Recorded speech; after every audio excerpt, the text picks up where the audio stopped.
साहेब कह रहे हैं कि सत्संग की आधी घड़ी, सुमिरन बरस 50, वर्षा बरसे एक पहर, राहत 12 मास। सदगुरु साहेब बरसते हुए मेघ के समान, जैसे जब बादल वर्षा करते हैं तो सब पर एक समान वर्षा करते, सब पर एक भाव से वर्षा की जल की बूंदें गिरती। न कोई अमीर, न कोई गरीब, न कोई छोटा, न कोई बड़ा, सब पर एक समान वर्षा का जल गिरता। वैसे ही सदगुरु बड़े दयालु हैं, सब पर दया करते हैं। इस संसार में दया करने ही तो सदगुरु इस संसार में आए हैं, जीवों पर दया करने ही साहेब इस संसार में आए हैं, तो वो बड़े दयालु हैं। सदगुरु दीन दयालु हैं, हम सभी कहते हैं ना, तो सदगुरु का स्वभाव दया करना, परंतु दीन हमें बनना। सच्चा शिष्य, सच्चा पात्र हमें बनना है, पात्रता हमें प्रस्तुत करनी। तो सच्चे भाव से साहेब के भक्त बने, शिष्य बने और उनकी दया का लाभ उठाकर अपने जीवन को धन्य करें। तो साहेब कह रहे हैं कि जैसे जब वर्षा होती है, वर्षा एक पहर की वर्षा हुई, मतलब एक पहर मतलब 3 घंटा।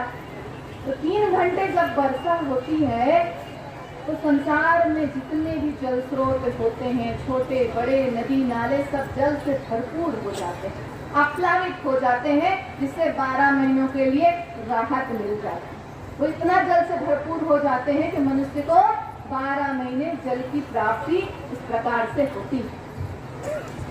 तो साहेब क्या कह रहे हैं? कबीर हमसे रीझ कर, सदगुरु हमसे रीझ कर, कहिया एक प्रसंग, अंतर भीगी आत्मा, भीग गया सब अंग। साहेब कह रहे हैं कि सदगुरु की दया वर्षा का लाभ अपने जीवन में उठाना है और अपने जीवन को धन्य करना है। देखिए, अगर वर्षा हो रही और हमारे पास जो पात्र है, उस पात्र को हम उलट के रख दें या उस पात्र के ऊपर ढक्कन लगा दें, तो क्या वर्षा का जल उस पात्र में भरेगा? कभी नहीं भरेगा।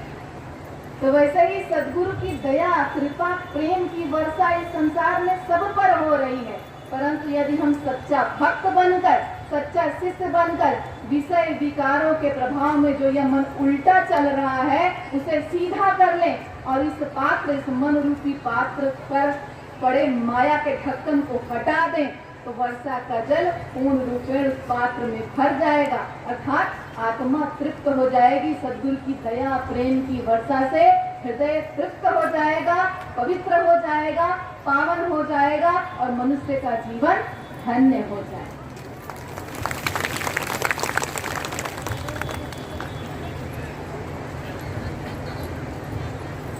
यह सत्संग की महिमा है। सत्संग से जीवन में चमत्कार घटित होते हैं। काव्य रूपी जीव हंस में बदल जाता है। मनुष्य का कंप्लीट ट्रांसफॉर्मेशन, पूर्ण रूपांतरण हो जाता है। सद्गुरु में वह शक्ति है जो मनुष्य के जीवन को पूर्ण रूपेण परिवर्तित कर सकती है, परमात्मा से जीवात्मा को मिला सकती है, मनुष्य के जीवन को धन्य कर सकती है। कंप्लीट ट्रांसफॉर्मेशन, पूर्ण रूपांतरण सद्गुरु इस मनुष्य का कर सकते। देखिए, एक बार एक व्यक्ति, एक गांव का सीधा साधा सरल व्यक्ति एक संत जी के पास गया और बोला, संत जी, मैंने सत्संग की बड़ी महिमा सुनी, सत्संग करना चाहिए, सत्संग जीवन में बड़ा आवश्यक है, परंतु मैं गांव का बिना पढ़ा लिखा सीधा साधा आदमी हूँ, मुझे शास्त्रों में लिखी, ग्रंथों में लिखी सत्संग की कठिन परिभाषाएं समझ में नहीं आती, मुझे ये बड़ी बड़ी बातें समझ में नहीं आती।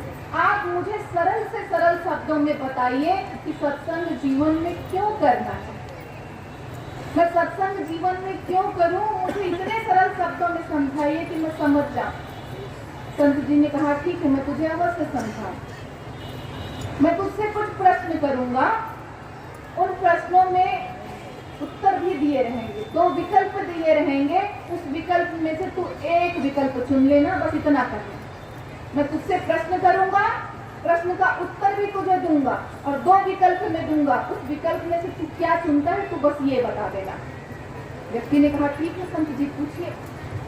तो संत जी ने कहा तू ये बता कि तू अच्छी बुद्धि चाहता है या खराब बुद्धि चाहता है। व्यक्ति ने कहा संत जी मैं अच्छी बुद्धि चाहता हूं। संत जी ने दूसरा प्रश्न किया कि ये बता तू अपने जीवन में चाहता है कि सब तरफ तेरा यश हो, कीर्ति हो या तेरा अपयश हो। व्यक्ति ने कहा संत जी मैं चाहता हूं कि चारों तरफ हमारा यशगान हो। फिर संत जी ने तीसरा प्रश्न किया कि तू ये बता कि तू अपने जीवन में परम पद की प्राप्ति करना चाहता है या नरक की यातना भुगतना चाहता है। व्यक्ति ने कहा संत जी मैं तो परम पद चाहूंगा। फिर संत जी ने पूछा कि तू संसार में धनवान बनना चाहता है या गरीब रहना चाहता है, धनहीन बनना चाहता है। व्यक्ति ने कहा संत जी मैं तो धनवान बनना चाहता हूँ। फिर संत जी ने प्रश्न किया कि तू ये बता कि इस संसार में तू क्या चाहता है कि सब तेरे साथ भला व्यवहार करे, अच्छा व्यवहार करे या तेरे साथ बुरा व्यवहार करे, क्या चाहता है। व्यक्ति ने कहा संत जी मैं चाहता हूँ कि सब मेरे साथ अच्छा व्यवहार करें, भला व्यवहार करें, बुरा व्यवहार कौन चाहेगा। मैं तो चाहता हूँ कि सब मेरे साथ अच्छा व्यवहार करें। तो संत जी ने कहा बस यही बात, अगर तुझे ये सब कुछ अपने जीवन में चाहिए तो तुझे सत्संग करना, क्योंकि कहा गया है मत कीरति गति भूति भलाई, जब जही जतन जहाँ जे पाई, सो जानो सत्संग प्रभाव, लोकहु वेद न आन उपाय। मत कीरति गति भूति भलाई अगर जीवन में चाहते हैं तो सत्संग करना। सत्संग वह स्थल है, सत्संग वह स्थल है जहाँ सद्गुरु भक्ति की प्रेरणा मिलती है। मनुष्य का विश्वास, प्रेम, भक्ति, आस्था, श्रद्धा प्रगाढ़ होती, अटूट होती।